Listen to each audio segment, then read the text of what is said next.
विद्यार्थी मित्रांनो, मी प्राध्यापक दीपक पाटील, विश्वास विद्यानिकेतन ज्युनियर कॉलेज चिखली. यावर्षी माझ्या यूट्यूब चॅनलच्या माध्यमातून इयत्ता 12वी इंग्रजी या विषयाच्या प्रत्येक घटकाच्या पिनपॉइंट नोट्स देण्याचा माझा मानस आहे.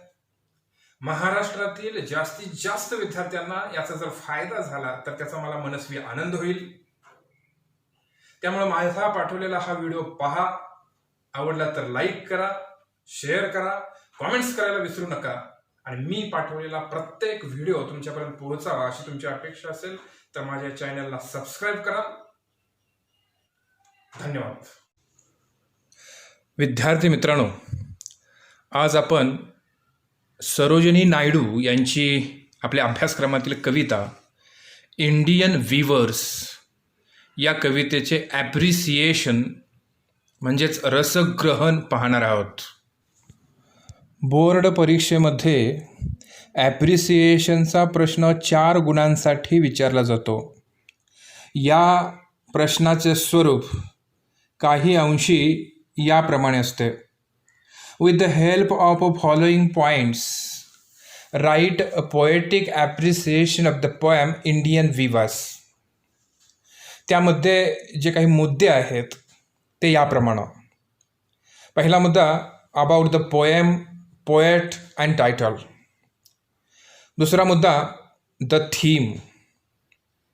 तिसरा मुद्दा poetic style, language and poetic devices.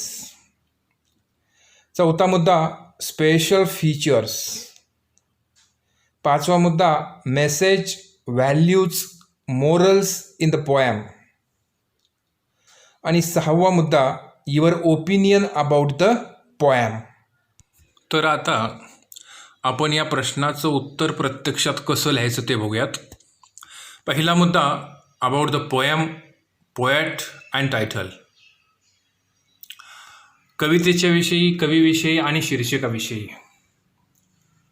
The poem Indian weavers is a short poem but it has deeper sense of a human life. ही अतिशय छोटी कविता आहे, परंतु मानवी जीवनाचं खोलवर जाणीव या कवितेमधून आहे. It has a narrative poem written in the form of question and answer. ही कथनात्मकपर कविता आहे आणि ती प्रश्न आणि उत्तर या स्वरूपामध्ये लिहिली गेलेली आहे. The poem is written by Sarojini Naidu. कविता ही सरोजिनी नायडू यांच्याकडून लिहिली गेलेली आहे. Due to her work as a poetess she is called as a nightingale of India. कवितेच्या क्षेत्रामधील त्यांचं काम पाहून त्यांना भारतीय गानकोकिळ असं म्हटलं गेलं. The title of the poem is apt and appropriate. कवितेचं शीर्षक अगदी योग्य आणि समर्पक आहे. It shows hard working nature of weavers and their importance in Indian culture. त्या कवितेच्या शीर्षकामधून आपणास विणकरांचं अथक परिश्रम करणारा स्वभाव आणि त्याचबरोबर त्यांचं भारतीय संस्कृतीमध्ये असणारं महत्त्व लक्षात येतं. यानंतर दुसरा मुद्दा the theme. Main theme of the poem is a cycle of life. कवितेची मध्यवर्ती कल्पना ही जीवनचक्र अशी आहे. The poetess speak about 3 important stages of life and relate them with 3 different parts of day. कवयित्री जीवनातील 3 महत्त्वाच्या टप्प्यांविषयी बोलते आणि त्याचबरोबर दिवसातल्या 3 महत्त्वाच्या भागांशी त्यांना ती जोडते. Birth is the first stage. जन्म हा त्यातला पहिला टप्पा. In this stage the blue colour cloth is oven in the morning. या टप्प्यामध्ये निळ्या रंगाचं कापड विणलं गेलेलं आहे आणि तेही दिवसातल्या सकाळच्या प्रहरी. Second stage is a youth and marriage. तारुण्य आणि लग्न हे दुसरा टप्पा. In this stage the purple and green whale is oven in the evening. या टप्प्यामध्ये करड्या आणि हिरव्या रंगाचा बुरखा विणला गेलेला आहे आणि तो देखील दिवसाच्या दुसऱ्या टप्प्यामध्ये म्हणजे सायंकाळी. Third stage is death. मृत्यू हा तिसरा टप्पा आहे. In this stage white shroud is oven at night. आणि या टप्प्यामध्ये पांढऱ्या रंगाचं कफन विणलं जातं आहे आणि तेही दिवसाच्या तिसऱ्या टप्प्यामध्ये म्हणजेच रात्री. तिसरा मुद्दा आहे poetic style, language and poetic devices. कवितेची शैली, भाषा आणि वापरलेले विविध devices. The poet has used a very simple but sweet and rhythmical language.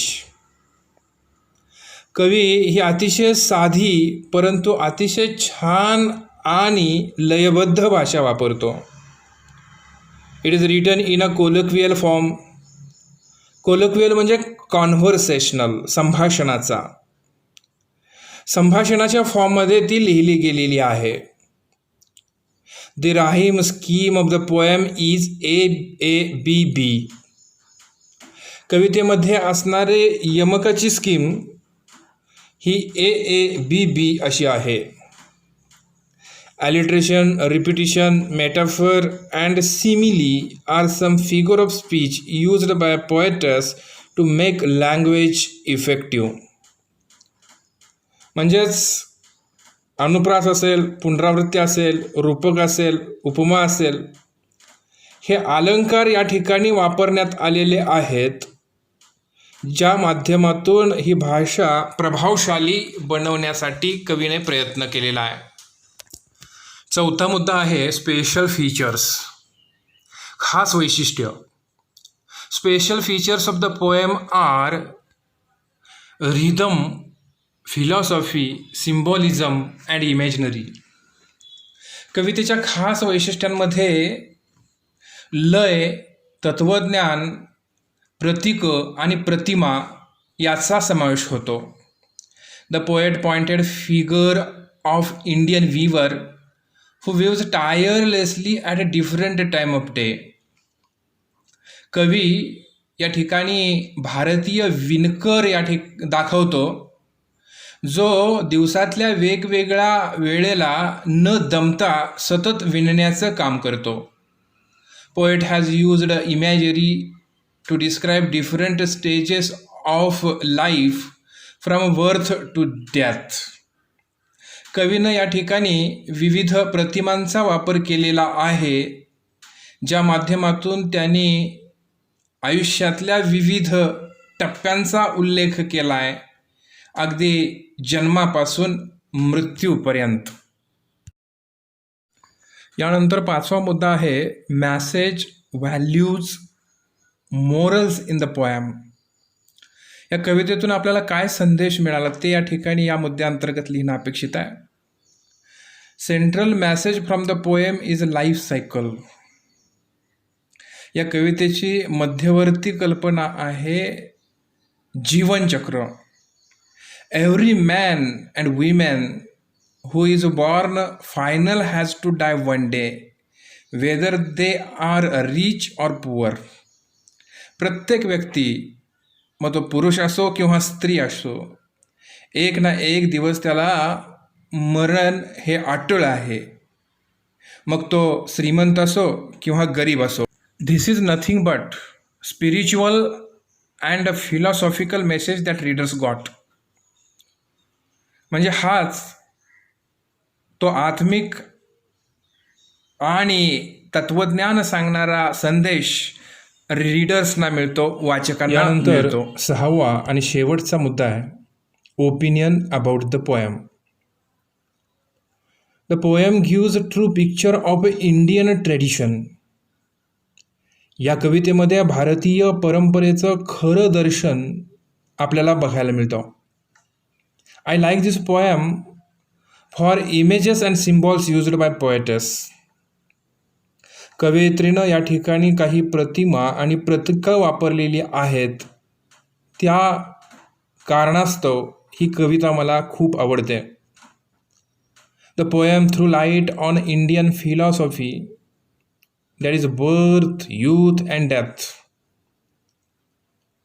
कविता ही भारतीय तत्त्वज्ञानावरती प्रकाशझोत टाकण्याचा प्रयत्न करते, जी की जन्म, तारुण्य आणि मृत्यूशी निगडीत आहेत. This is a ultimate truth of life. आणि खरं तर हेच आपल्या जीवनाचं खरं सत्य आहे. अशा पद्धतीनं या कवितेचे असणारे ॲप्रिसिएशनचे मुद्दे आपण वाचले, अभ्यासले.